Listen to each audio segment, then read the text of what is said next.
राजकुमारी मृगनयनी बहुत ही सुंदर और होशियार थी। वो बड़ी से बड़ी मुश्किलों को आसानी से हल कर लिया करती थी। उसकी नीली आंखें इतनी प्यारी थी कि दूर दूर तक उनकी सुंदरता के बारे में बातें होती थी। लेकिन किसी वजह से मृगनयनी के दोनों आंखों की रोशनी चली गई थी। कितनी खुश है ना हमारी बेटी। उसे देखकर ऐसा लगता नहीं कि जैसे उसकी आंखों की रोशनी जा चुकी है। तुम बिल्कुल सही कह रही हो महारानी। ना जाने हमारी बेटी को किसकी बुरी नजर लग गई जो इतनी प्यारी और नीली आंखों से उनकी रोशनी छिन गई। मुझसे अपनी बेटी की ऐसी हालत देखी नहीं जाती। मुझे तो यकीन ही नहीं हो रहा है कि अब वो अंधी हो चुकी है। हमने एक से बढ़कर एक वैद्यों और हकीमों से उसका इलाज करवाया, लेकिन उसकी आंखें ठीक नहीं होती। काश मैं उसे अपनी आंखें दे पाती तो मेरी प्यारी बेटी ये दुनिया तो देख सकती। तुम चिंता ना करो महारानी। भले ही हमारी बेटी की आंखों की रोशनी जा चुकी है, लेकिन उसका हुनर अभी भी उसके साथ है। मैं कैसे चिंता ना करूं महाराज।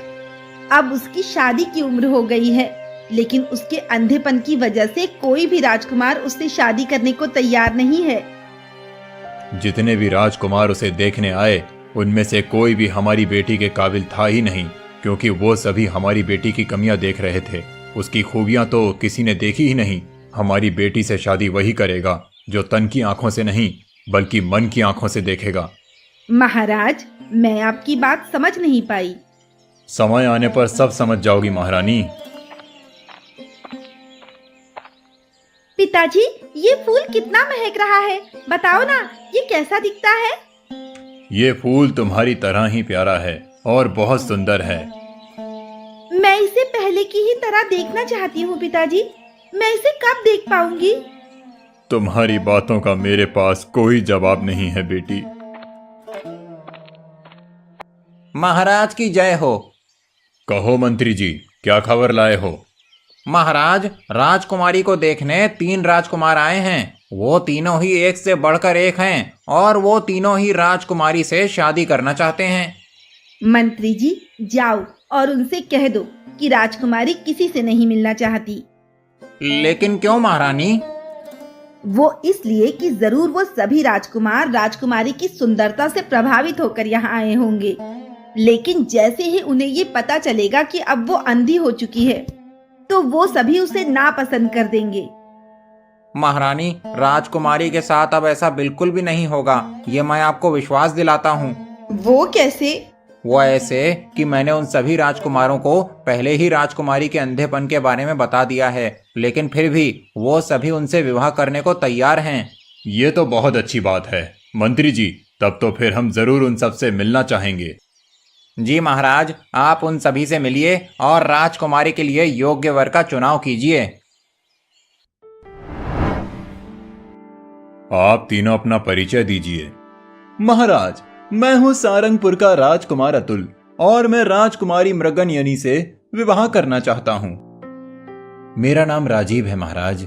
मेरे पिता रतनगढ़ के राजा हैं। मैं राजकुमारी मृगनयनी के बारे में सब कुछ जानता हूँ, फिर भी उससे विवाह करना चाहता हूँ। महाराज, महाराज, ये राजकुमार अशोक हैं। इनके पिता पुंजापुरा के राजा हैं। उनका राज्य बहुत विशाल है जो दूर दूर तक फैला हुआ है। लेकिन हमने तो आज तक सारंगपुर, रतनगढ़ और पुंजापुरा जैसे किसी भी राज्य के बारे में नहीं सुना। आपने अब तक इन तीनों ही राज्यों के नाम इसलिए नहीं सुने क्योंकि ये तीनों ही राज्य हमारे राज्य से बहुत दूर हैं। अगर ये तीनों राज्य हमारे राज्य से बहुत दूर हैं, तो फिर वहाँ के राजकुमारों को राजकुमारी मृगनयनी के बारे में पता कैसे चला? राजकुमारी मृगनयनी की सुंदर नीली आंखों की तारीफ दूर दूर तक होती है, जिसे सुनकर ही ये यहाँ उनसे विवाह करने चले आए। आप हम पर विश्वास कीजिए महाराज। हमें आप पर पूरा भरोसा है मंत्री जी, इसीलिए हम इन तीनों राजकुमारों में से किसी एक से अपनी बेटी का विवाह करेंगे। रुकिए महाराज, ये तीनों आपसे झूठ बोल रहे हैं। तुम कौन हो और ऐसा कैसे कह सकते हो? महाराज, मैं आपके राज्य का चरवाहा हूँ। कल जब मैं जंगल में गाय चरा रहा था, तब मैंने मंत्री जी को इन तीनों के साथ देखा था और इनकी बातें भी सुनी थी। क्या सुना था तुमने? मैंने सुना था कि संतु आगे कुछ बोल पाता उससे पहले ही महाराज, ये चरवाहा नहीं बल्कि चोर है। इसी ने कुछ दिनों पहले महल में चोरी की थी। इसे तुरंत बंदी बना लिया जाए। राजा गोवर्धन मंत्री की बात मानकर संतु को कैद खाने में बंद कर देते हैं। लगता है अब बहुत ही जल्दी तुम्हारी शादी हो जाएगी। वो तीनों ही राजकुमार बहुत सुंदर हैं। लेकिन माँ, मुझे तो कुछ गड़बड़ लगती है। कोई गड़बड़ नहीं है बेटी। उस चोर की बातों की वजह से तुम ऐसा सोच रही हो। हमें मंत्री जी पर पूरा भरोसा है। हम कल ही उन तीनों में से किसी एक राजकुमार का चुनाव करके उससे तुम्हारी शादी करा देंगे। मुझे तो कुछ गड़बड़ लग रही है। वो आदमी कुछ कहना चाहता था, लेकिन पिताजी ने उसकी बात सुनी ही नहीं। अब मैं कैसे पता लगाऊं कि वो उन तीनों के बारे में क्या कहना चाहता था? उससे मिलकर ही सच्चाई का पता चलेगा।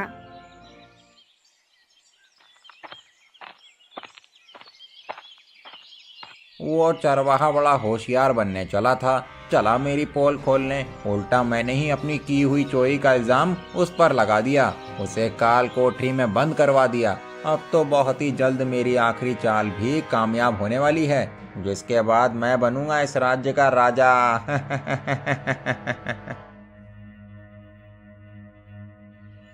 आज हम इस बात का फैसला करेंगे कि उन तीनों राजकुमारों में से हमारी बेटी किससे शादी करेगी और कौन बनेगा इस राज्य का अगला राजा। पिताजी, मैं आपसे कुछ कहना चाहती हूँ। बेटी, तुम्हें क्या कहना है? पिताजी, मुझे उस आदमी से मिलना है जिसे आपने चोरी के इल्जाम में कैद खाने में बंद किया है। तुम उस चोर से क्यों मिलना चाहती हो? मुझे उससे कुछ पूछना है। तुम्हें उससे क्या पूछना है? पिताजी, आपने बिना जांच पड़ताल के ही उसे चोर सिद्ध करके काल कोठरी में बंद कर दिया। अगर वो चोर ना हुआ और सच में एक चरवाहा ही हुआ तो फिर पिताजी, प्रजा का आपसे विश्वास ही उठ जाएगा। और अगर वो चोर है और उसने सच में ही महल में घुसकर चोरी की है, तो भी उससे ये जानना बहुत जरूरी है कि इतने कड़े पहरे के बावजूद भी वो राजमहल में घुसा कैसे। ऐसा तो मैंने सोचा ही नहीं। तुम ठीक कहती हो बेटी। सच्चाई क्या है ये जानना बहुत जरूरी है।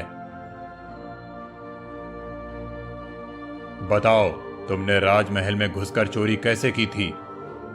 महाराज, सच कह रहा हूँ, मैं चोर नहीं हूँ, ना ही मैंने कोई चोरी की है। मैं संतु चरवाहा हूँ। तू चोर नहीं है तो फिर उस दिन महल में क्या करने आया था और मंत्री जी ने तुझे ही चोर क्यों कहा?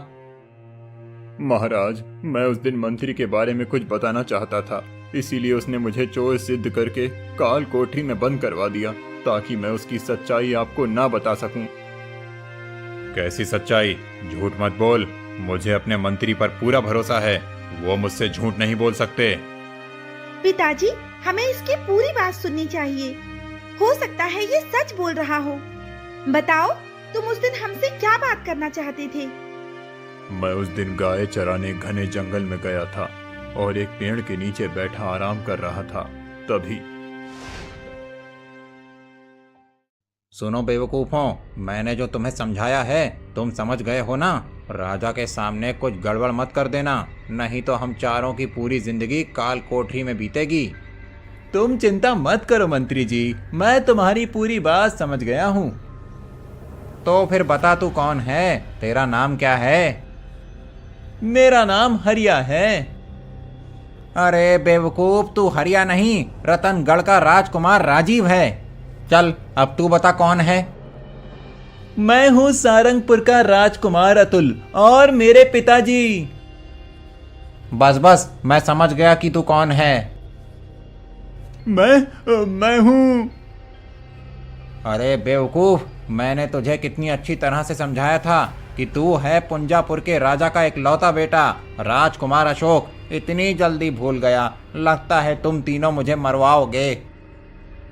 नहीं नहीं मंत्री जी, ऐसा नहीं होगा। हम तीनों भाई आपकी बताई बातों को अच्छी तरह से याद कर लेंगे। बस आप अपना वादा ना भूलना। तुम तीनों अपना अपना काम करो। उसके बाद मैं तुम्हें माला माल कर दूंगा। लेकिन अगर फिर भी राजा ने अपनी बेटी की शादी हम में से किसी से नहीं करवाई तो फिर?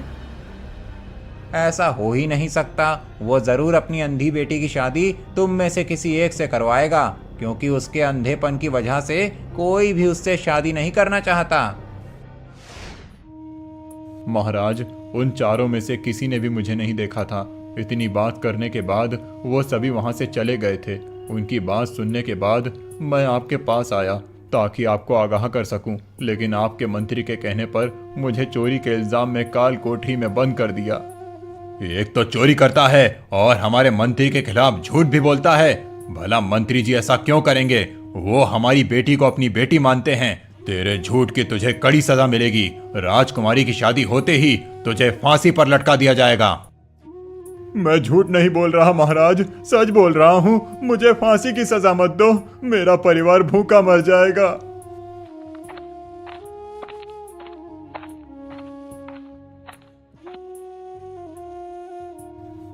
बेटी, अब तो तुमको यकीन हो गया ना कि वो चोर है। उसी ने चोरी की थी। ना सिर्फ चोरी बल्कि झूठा भी है। नहीं पिताजी, मुझे ऐसा नहीं लगता। तुम बहुत भोली हो बेटी, इसीलिए तुम्हें उस चोर की बातों में सच्चाई नजर आ रही है। महाराज की जय हो। महाराज, तीनों ही राजकुमार आपके फैसले का इंतजार कर रहे हैं। तुम चलो, हम अभी आते हैं और अपना फैसला सुनाते हैं।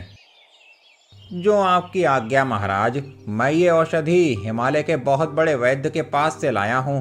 हो सकता है इसे खाने के बाद राजकुमारी की आंखों की रोशनी वापस आ जाए। मैंने तुमसे कहा था ना बेटी। क्या कहा था महाराज? कुछ खास नहीं मंत्री जी, आप ये दवाई हमें दे दीजिए, हम इसे मृगनयनी को खिला देंगे। जी महाराज।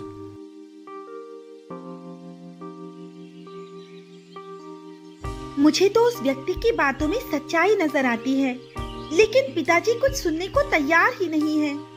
अब मुझे ही कुछ करना होगा। पिताजी, मैं उन तीनों राजकुमारों में से किसी एक से शादी करने को तैयार हूँ, लेकिन मेरी एक शर्त है। कैसी शर्त बेटी? पिताजी, मैं उनकी परीक्षा लूंगी और जो मेरी परीक्षा में पहला आएगा मैं उसी से शादी करूंगी। ठीक है, जैसा तुम कहो, लेकिन उससे पहले ये औषधि खा लो।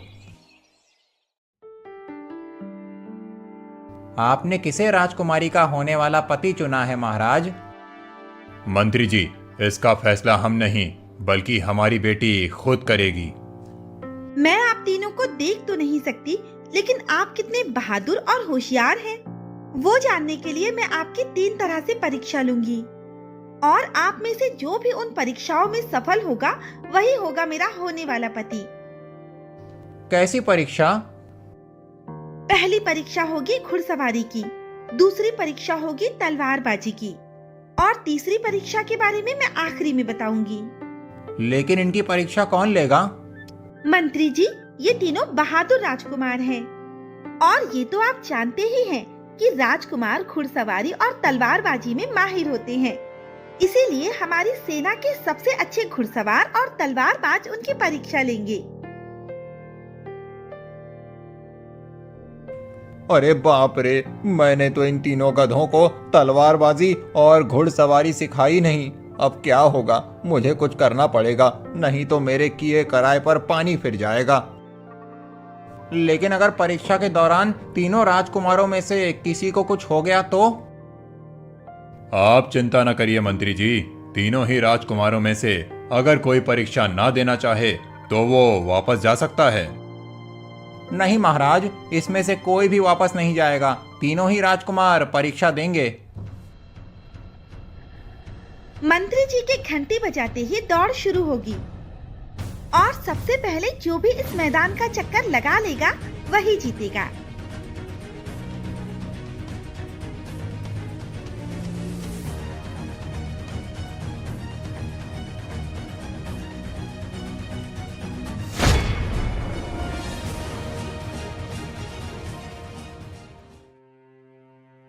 आप तीनों तो बुरी तरह हार गए। ऐसा लगता है जैसे आपको घुड़सवारी आती ही नहीं है। ऐसी कोई बात नहीं है राजकुमारी, वो घोड़े इनके लिए नए थे, इसीलिए तीनों राजकुमार उन्हें काबू नहीं कर पाए और घुड़सवारी हार गए। ठीक है, मैं आपकी बात मान लेती हूँ, लेकिन तलवारबाजी के लिए इनके पास खुद की तलवार है या नहीं? क्योंकि अगर उसमें हारे तो ये बहाना नहीं चलेगा। तीनों राजकुमार एक एक करके इस तलवारबाज से मुकाबला करेंगे और जिसके हाथ से पहले तलवार नीचे गिरेगी या जो सबसे पहले नीचे गिरेगा वो हार जाएगा।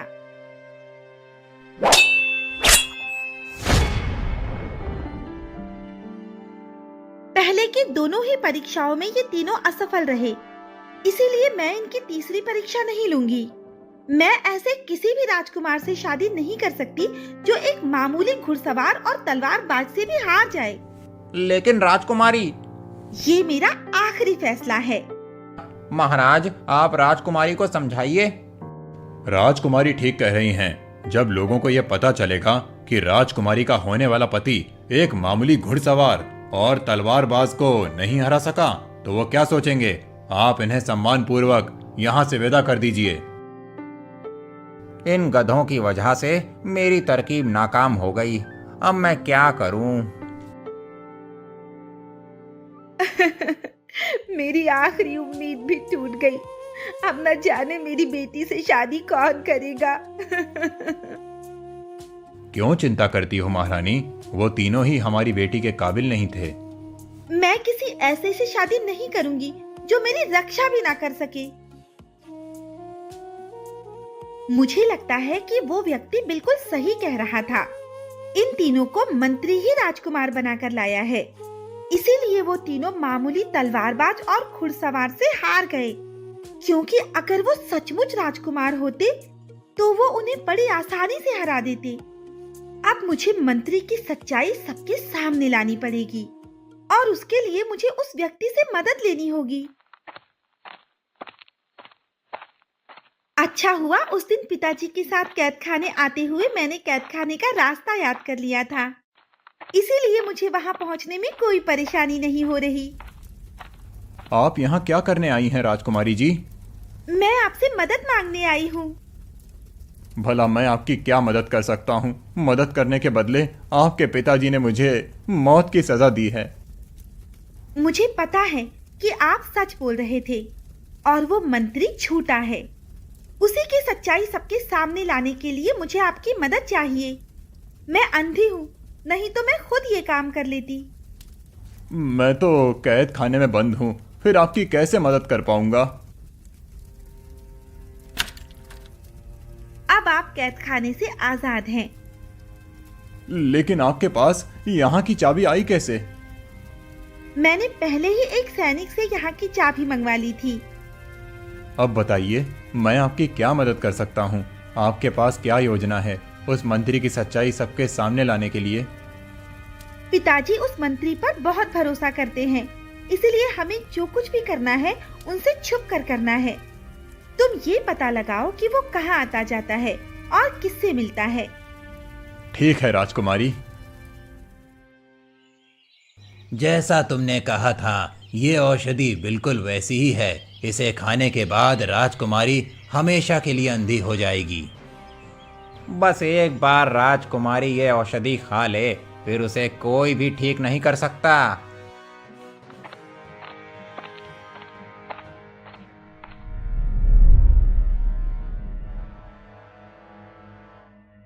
गोवर्धन को बेवकूफ बनाना कितना आसान है, उसे नहीं पता कि जो औषधि उसे मैं देता हूँ वो मृगन यानी कि आंखें ठीक करने के लिए नहीं, बल्कि उसे अंधा करने के लिए हैं। मेरी ही दी हुई औषधि से वो अंधी हुई थी। मेरी एक तरकीब नाकाम हो गई तो क्या हुआ, दूसरी कामयाब होगी। उसके बाद राजकुमारी हमेशा के लिए अंधी हो जाएगी। फिर मैं राजा से अपने बेटे को गोद लेने के लिए मना लूंगा। उसके बाद वो बनेगा इस राज्य का राजा और मैं राज करूंगा।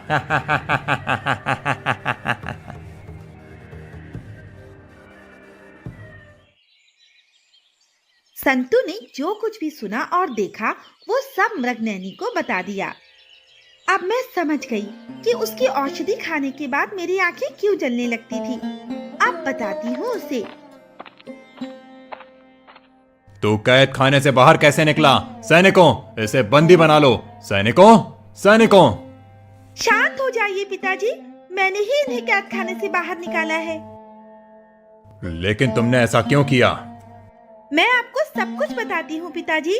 संतू ने मृगनयनी से जो कुछ भी बताया था, मृगनयनी ने वो सब बता दिया।